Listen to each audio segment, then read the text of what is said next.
I have 17 unread novellas on my shelves and on my Kindle. So next month, I'm currently filming this on the 30th of October, so next month begins in 2 days. I will be doing Novella November. The reason for this is kind of twofold. I love novellas. I think you can do a lot of really exciting things in short form narrative, and I've banked up a collection of really exciting ones. But also, Dragon Age the Veilguard comes out on November 1st. I am a Dragon Age fan. I have been waiting 10 years for the next installment of this game series, so I do anticipate that a lot of my free time in November will be going towards video games, but I still want to keep up my reading, and novellas feel like a perfect way to do that. It's November the 3rd, and I have finished my first novella for the month, which was Orbital by Samantha Harvey. This is contemporary or very near future literary fiction. It follows 24 hours or 16 orbits in the life of the 4 astronauts and 2 cosmonauts on the International Space Station. I really enjoyed this. There's not really a strong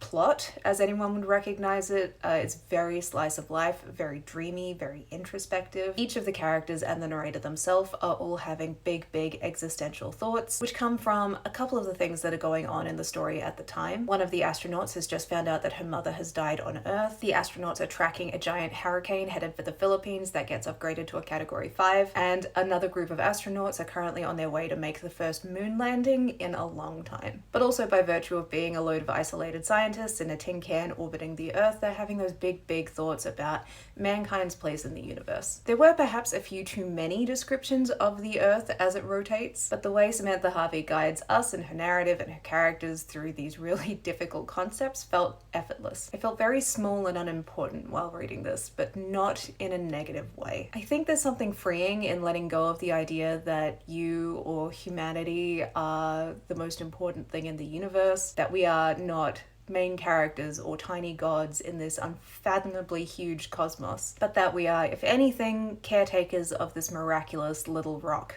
that is the only thing in said cosmos that can sustain us. The fact that we're fucking that up is terrifying, but fiction like this makes me feel hopeful as well as sad. I'm gonna be that person who reads you a passage because A, I loved this bit, and also it feels unhelpful to tell you that a book is beautifully written and poignant without giving you any of it. For context, this is a passage concluding a section on how when the astronauts first got to the space station, they sort of marveled at the fact that they couldn't see individual countries, just continents, and it sort of made them feel like politics was a silly and arbitrary thing. But then one day, something shifts. One day they look at the Earth and they see the truth. If only politics really were a pantomime, if politics were just a farcical, inane, at times insane entertainment provided by characters who for the most part have got where they are, not by being in any way revolutionary or precipitant or wise in their views, but by being louder, bigger, more ostentatious, more unscrupulously wanting of the play of power than those around them. If that were the beginning and end of the story, it would not be so bad. Instead, they come to see that it's not a pantomime, or it's not just that. It's a force so great that it has shaped every single thing on the surface of the Earth that they had thought from here so human-proof. Every swirling neon or red algal bloom in the polluted, warming, overfished Atlantic is crafted in large part by the hand of politics and human choices. Every retreating or retreated or disintegrating glacier, every granite shoulder of every mountain laid newly bare by snow that has never before melted, every scorched and blazing forest or bush, every shrinking ice sheet, every burning oil spill, the discoloration of a Mexican reservoir which signals the invasion of water hyacinths feeding on untreated sewage, a distorted flood-bulged river in Sudan or Pakistan or Bangladesh or North Dakota, or the prolonged pinking of evaporated lakes, or the Grand Chaco's brown seepage of cattle ranch where once was rainforest, the expanding green-blue geometries of evaporation ponds where lithium is mined from the brine, or Tunisian salt flats in Cloisonne pink, or the altered contour of a coastline where seas reclaimed meter by painstaking meter and turned into land to house more and more people, or the altered contour of a coastline where land is reclaimed meter by a sea that doesn't care that there are more and more people in need of land, or a vanishing mangrove forest in Mumbai, or the 100 acres of greenhouses which make up the entire southern tip of Spain reflective in the sun. The hand of politics is so visible from their vantage point that they don't know how they could have missed it at first. It's utterly manifest in every detail of the view, just as the sculpting force of gravity has made a sphere of the planet and pushed and pulled the tides which shape the coasts, So has politics sculpted and shaped and left evidence of itself everywhere. Shit. Did I say this was hopeful? Anyway, book one down. I really, really liked it. Donald Trump got elected President of the United States again the other day. And there has been a lot of, I'm going to say, very predictable talk since that election in online book spaces about keeping them apolitical. And it's been, 2 days, and that rhetoric has already been roundly slapped down by some incredible bookish content creators. And probably by the time you're watching this, it'll have been completely moved on past, maybe even forgotten. But it has got me thinking because, of course, all community spaces are political, but particularly a space revolving around books, because every single book is political. Every single book ever written has been written by an author with their own set of personal views and personal values that are heavily informed by their politics, or vice versa. That worldview, those values, those politics will inform every choice they make, and there are a lot of choices to make when you are writing a book. Whether it's in a contemporary setting, a futuristic setting, a fantasy setting. In fiction, no matter what genre you're writing in, you either have to build a world or reveal a world, and the world that you show in your book is enormously informed by who you are as a person, who you are as a writer. And I did think that everyone knew that, and the people sort of claimed that they weren't, were operating in incredibly bad faith, because people, readers, read books often that reflect their politics. So the books that they consider to be apolitical are just books that reflect their politics, that they can see themselves in, that don't make them think beyond the space that they already occupy. It's not asking them to empathize with people they don't already empathize with. But having seen people arguing for their lives in comment sections that books don't mean anything, that the curtains are just blue every time, that the light at the end of the pier was just green because F. Scott Fitzgerald just liked the color green. And I realize that people either haven't learned or haven't been taught or have forgotten how to read beyond surface level. Christ, that makes me sad. And it also makes me scared, because we live enormously online lives where we are given so much information, all of it with a heavy political bias from all sides, including what we ask of Google search or now ChatGPT, which, by the way, not a fan of. And it's obvious that it's on purpose, right? So yeah, in the space of 2 days, I think I have gone from being extraordinarily annoyed and frustrated by these people begging for us to keep political spaces apolitical, and the audacity of asking to remain in community with people to whom they have announced they don't believe deserve human rights and basic governmental protections, to seeing them as happy little foot soldiers for the rise in fascism. All that to say, I guess, that this channel will not be an apolitical book space. Sorry. Anyway, while the votes were being counted to elect Donald Trump as president of the Western Empire again, I finished my second novella of the month, which was I Who Have Never Known Men by Jacqueline Hartman, and translated from French by Rose Schwartz. This was an incredibly appropriate book to read on that day. I've had it for over a year. I'm glad that I didn't happen to read it until I was deep in some despair, because somehow this book, which is a dystopian sci-fi set in a sort of unknown time, space, place, manages to balance being incredibly bleak, incredibly dark, depressing, terrifying, with being so hopeful and so full of community. We meet our protagonist, who has no name, when she is a teenage girl. She lives in a small prison in an underground bunker with 39 adult women. These women remember a life before the bunker, which looks and sounds very similar to what we would remember from the 90s. But this girl, who must have been born outside because she doesn't belong to any of the women there, doesn't remember anything except these four walls. Now, nothing is expected of these women. They aren't sexually assaulted. They aren't tasked with labor. They are fed, they are clothed, they are guarded by 6 men who never speak. They are never told anything about why they are here. They don't remember how they got there. And they are like this for over a decade. And we are inside our protagonist's head as she tries to understand why this has been done to them and tries to rally the women into figuring out a plan of how they might change their circumstances. But their attempts to do this are A, a little bit futile, and B, interrupted by an air siren. At the sound of this air siren, the guards flee the bunker and never come back. Fortunately, this air siren happens to go off while the guards are delivering the food of the day to the women, which means that is the only time of day that the cage is open. So the women escape, and they find themselves in a completely unfamiliar landscape. What follows is a story that covers decades. We follow these women through the perspective of the protagonist as they try to survive and discover where they are and what has happened to them and why. But what it really is a story of community and humanity in the face of absolute despair. This was a really, really beautiful book, and I think it's going to be one of my favorite books of the year. Not necessarily in the way that it's written. It's very straightforward, which suits the protagonist incredibly well. These are her memoirs, and she has effectively taught herself to read from some books that she finds along the way. But in its sentiment, in its themes, this is a pretty heavy dystopian novel, but it is never nihilistic. This is a book that says no matter how hard it gets or how alone you feel, there is always something you can do, no matter how small.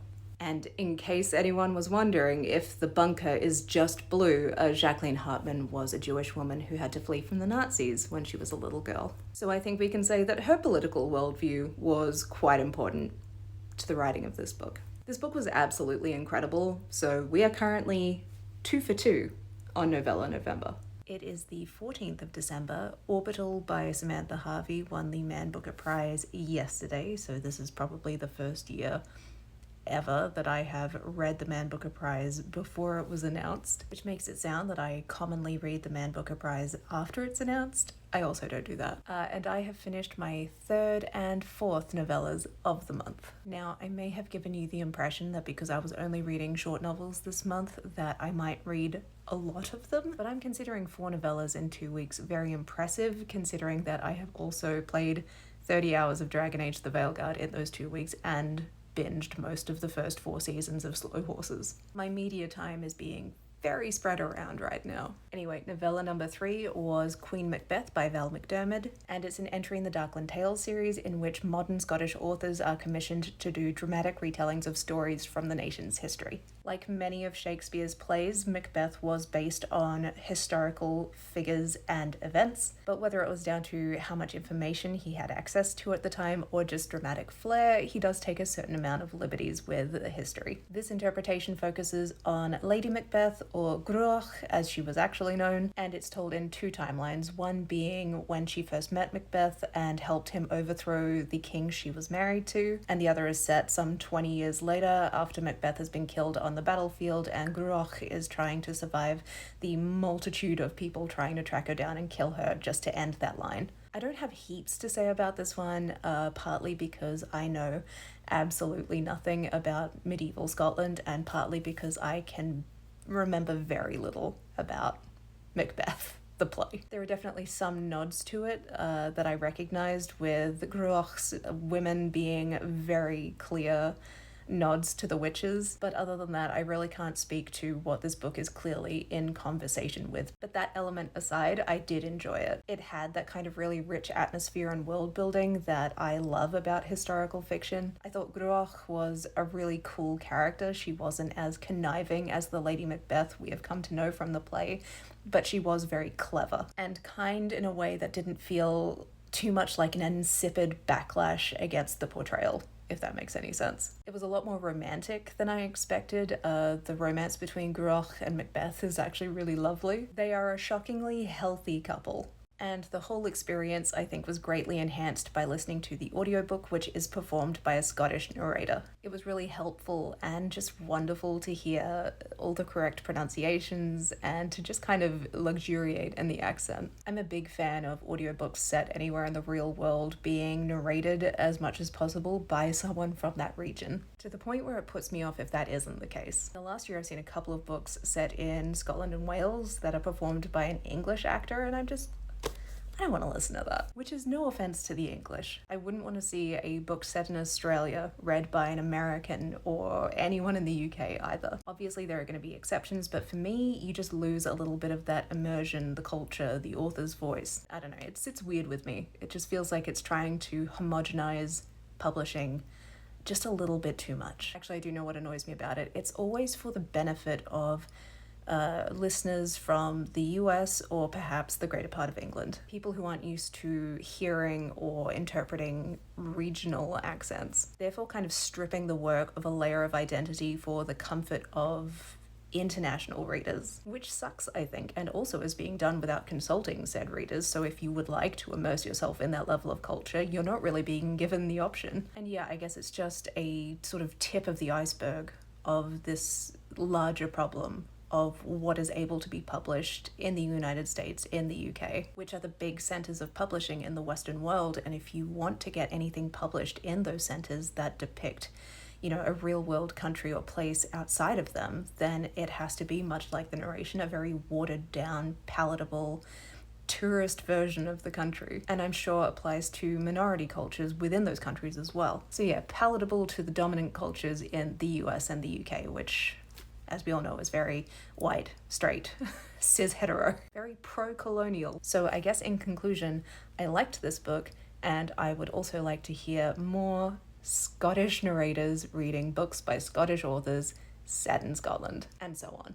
Novella number 4 was What Feasts at Night by T. Kingfisher, and this is book 2 in the Swan Soldier series. Book 1, of course, being What Moves the Dead, which was a retelling of The House of Usher by Edgar Allan Poe, which is a story that I haven't read, so I cannot speak to how faithful or experimental or whatever that retelling was. Book 2, as far as I'm aware, does not retell anything. We pick up in Paris with our protagonist Alex Easton, who is suffering PTSD from the events of book 1, which has also triggered their PTSD from the war, specifically the Serbian-Bulgarian War of 1885. From there, we follow Alex make their very reluctant way to their homeland of Galatia, which is a fictional European country, to their family lodge, where they find that their groundskeeper has died of a most mysterious illness. Supernatural and gothic shit ensues, and a very polite but spooky time is had by all. I really enjoyed this one, which I expected to, because I always have a good time with T. Kingfisher. I find that T. Kingfisher has a really consistent and reliable tone to all of her books that I've read so far. That being, here are some really lovely people in a really terrible situation, and that applies to her contemporary horror, her historical horror, her fantasy, dark and light.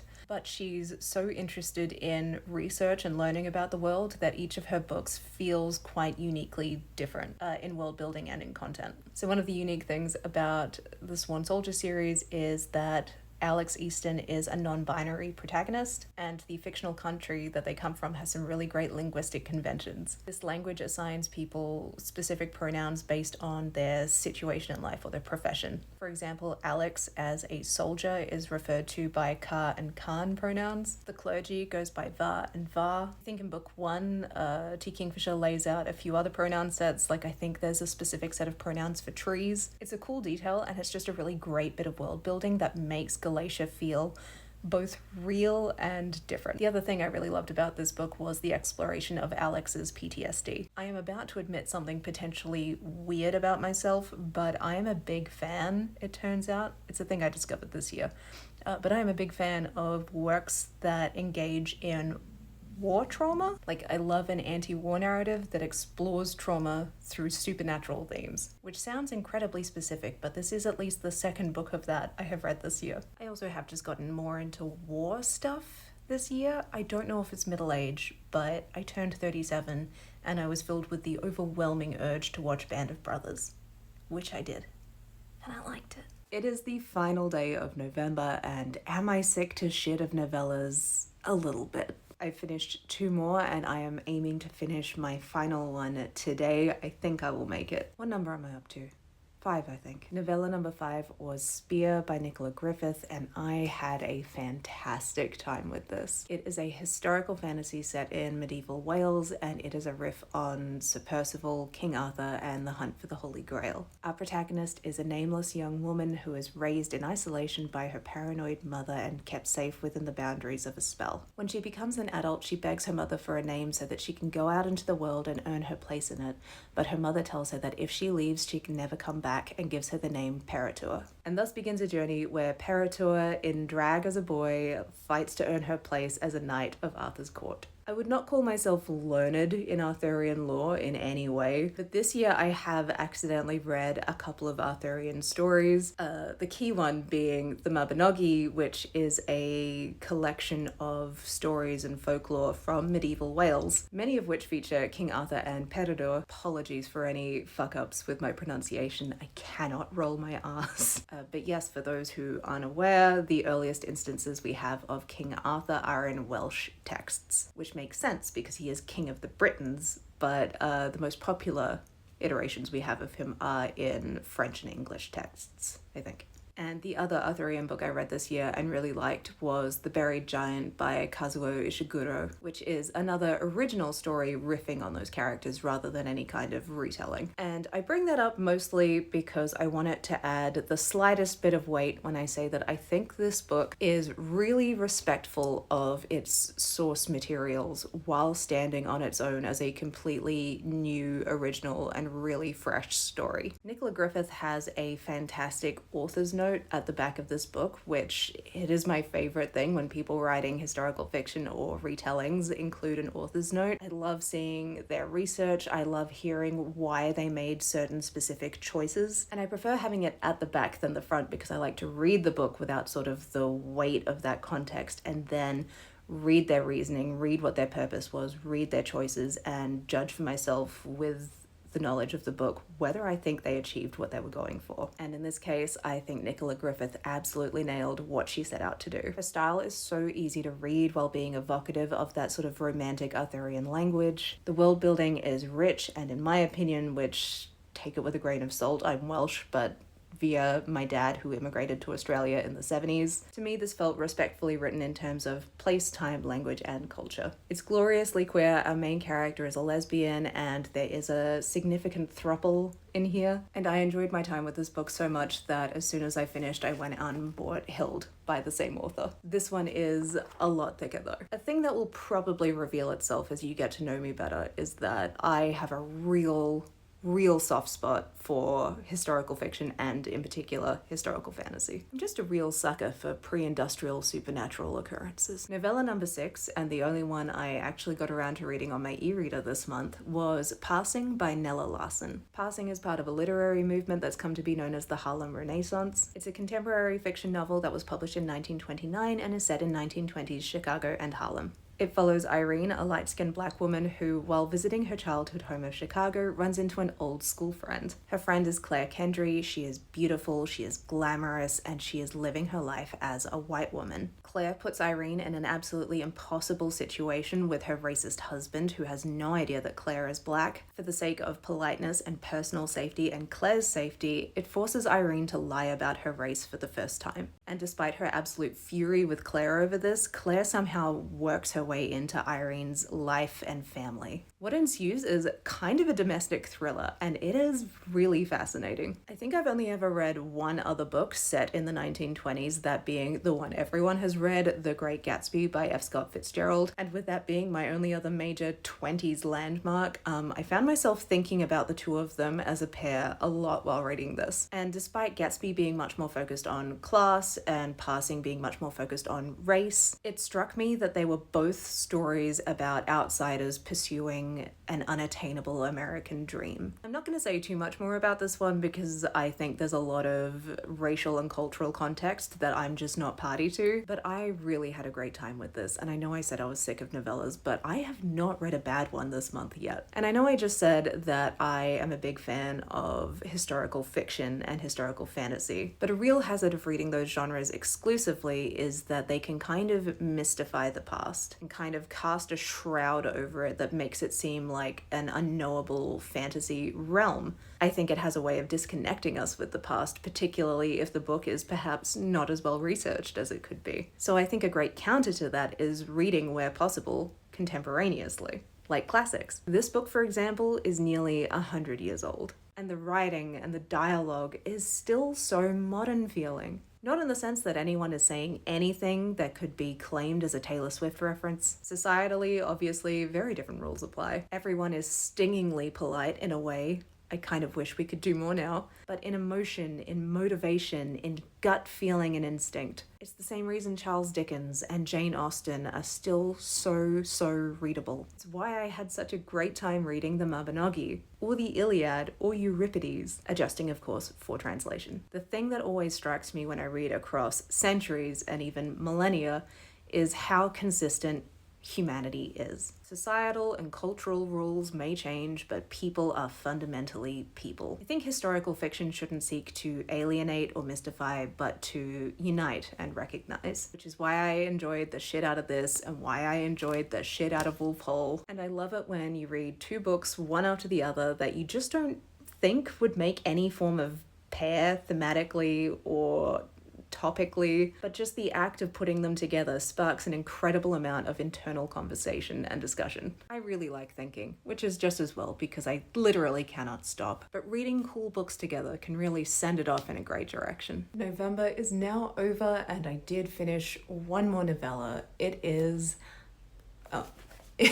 Slaughterhouse Five by Kurt Vonnegut. This is another classic. It was published in 1969 and it's another anti-war book. I think I was probably quite flippant in how I talked about my interest in anti-war books when it came up earlier in this vlog. There are a lot of reasons I enjoy anti-war perspectives that probably have more to do with it than being middle-aged. Some of it's quite personal. I am from something of a military family and I've seen war trauma firsthand. Adding to that, my father was born during World War II and became something of an amateur war historian over the course of his life, and in another life I think probably would have been a professional war historian if he'd had different opportunities. And maybe this is a millennial experience, I don't know, but it's been so fascinating in the kind of terrible way to have been of a generation that was brought up with so much education around World War II and the rise of fascism, to see it playing out on a very broad current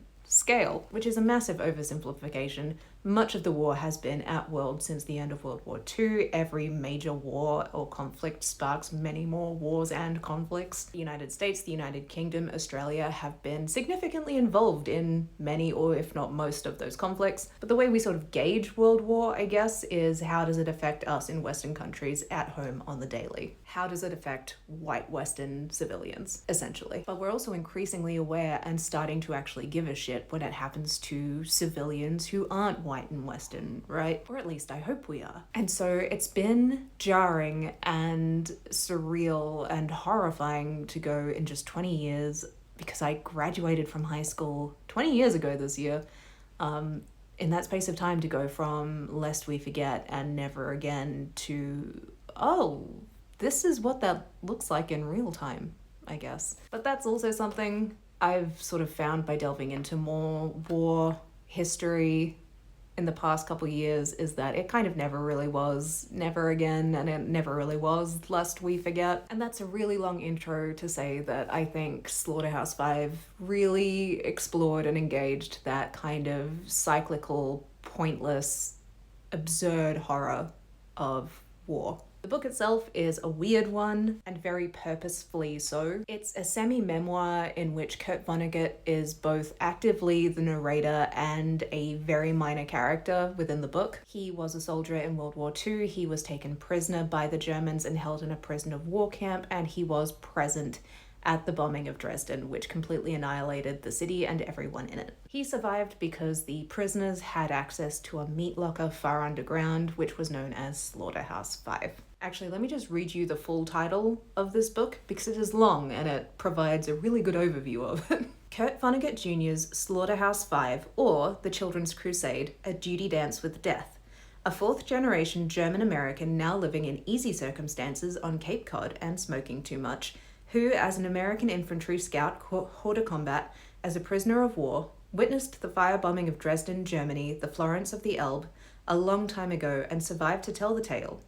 This is a novel somewhat in the telegraphic schizophrenic manner of tales of the planet Tralfamador, where the flying saucers come from.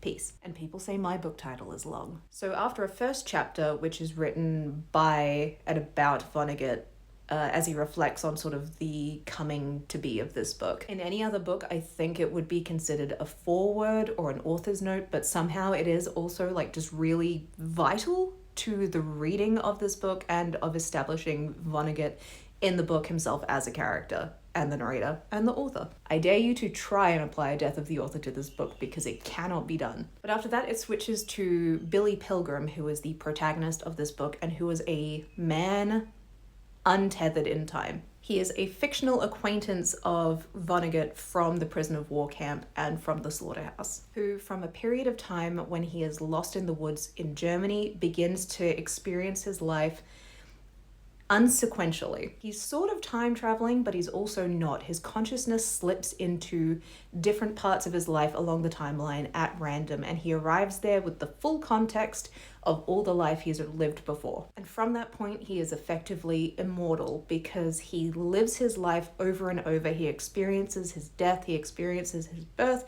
He is kind of doomed to live within his own life in random order, in random sequences, forever. And during this life, he both witnesses the absolute annihilation of Dresden and is also kidnapped by aliens from the planet Tralfamador, who also experience the world and the universe in the same way as Billy. The book is therefore told out of sequence, and I would say structurally doesn't really build to anything. And when it ends, it kind of just underwhelmingly comes to a stop, which thematically works for me because by the basic premise of this book, it can't really end. But what interests me most about this book overall is just the broad themes and messages I think Vonnegut is engaging with. Especially since Billy, the character, the Tralfamadorians, the aliens, and Vonnegut all seem to have really differing values. The aliens and eventually Billy embrace this real sense of everything that happens has already happened, free will doesn't exist, fate is kind of the great determining force of the universe. Terrible things are gonna happen, but you should really just try and concentrate on the good things that happen. Which is very much a coping mechanism for the fact that these aliens and Billy are trapped in what is essentially hell. Like an eternity of living out the same life over and over and over again ad infinitum without being able to change a single element of that life. You can't decide what to say. If you know something terrible is happening, you can't do anything to stop it from happening. Like, that is hell, but it's also trauma. But to me, so much of this book is Vonnegut, decades after Dresden, trying to sort of figure out how to pass seeing one of the worst things that a person can see and being told that the thing he saw was a good thing because it was done to the enemy who was holding him in prison camps and who were perpetuating the Holocaust, but done with the full knowledge that there were Americans and allies and civilians all through that city. It wasn't a military outpost. It was considered a safe place for refugees. And then when he survived that horrible thing, being shot at by American airplanes to make sure nobody survived to talk about it. This book is absurd because there is no way to explain that, and there is no other way to understand that. The other thing that I loved about this book is that it was just so clear to me while reading that Vonnegut had probably just entered his middle age, like to the point where I had to stop sort of halfway through and just look up how old Vonnegut was when he wrote it, because there is so much about this book that is just coming to terms with entering the second half of your life. Amidst this one guy trapped in immortality is this overbearing sense of mortality. So yeah, look, this was a great book to end the month on. I can see why this has stood the test of time and why it is set in a lot of high schools and colleges, in America at least. because I feel like I could write several essays on it. And I did a bit in the margins. This book really made me regress to like year 12 English lit. But interestingly, while I was reading this, I saw that it had been included in a bunch of banned book lists in school districts in red states in the US. And you can be the judge as to whether that is about the slightly bewildering giant pair of tits, or the fact that the Tralfamadorians say that there are at least 7 genders on planet Earth. Or it might be the part where an American Nazi gives a speech that is straight out of a Republican rally. Who's to say? Anyway, fantastic one to end on. Fantastic month, honestly. So what are my takeaways? I already liked novellas, so it's not like I had any revelations about the fact that novellas are actually a really valid and valuable medium. Not every story needs more than 200 pages to be told. What I do wish is that there were more room for them in the publishing landscape and more demand for them from the readership, but I do understand the potential sort of obstacles to that happening, one being the fact that to produce a physical novella, whether it be in paperback or hardback, isn't functionally going to be that much less than a standard size novel. All you're adding to a physical product in terms of costs is the page count. The design, the typesetting, the production, the marketing, it's all pretty similar. And then because it's so similar, the price that novella costs isn't going to be demonstrably less than a full-size novel or even a tome. You know, so when a reader sees a skinny book for, I don't even know how much books cost anymore. When they see a skinny book for like $1 or $2 less than a much thicker book, then they are obviously going to see that thicker book as being more value for their time and money. More value and time for their money. Now, you could probably offset it with ebook prices, but publishers do not seem interested in doing that. So I hate it, but I get it. But a eternal yay for small presses and bigger imprints like Tor.com for like still really prioritizing the novella, particularly for debuts. That was Novella November. I had a great time, and this has been my first YouTube video. I did mean to post an intro video before this one, which is obviously not going to happen.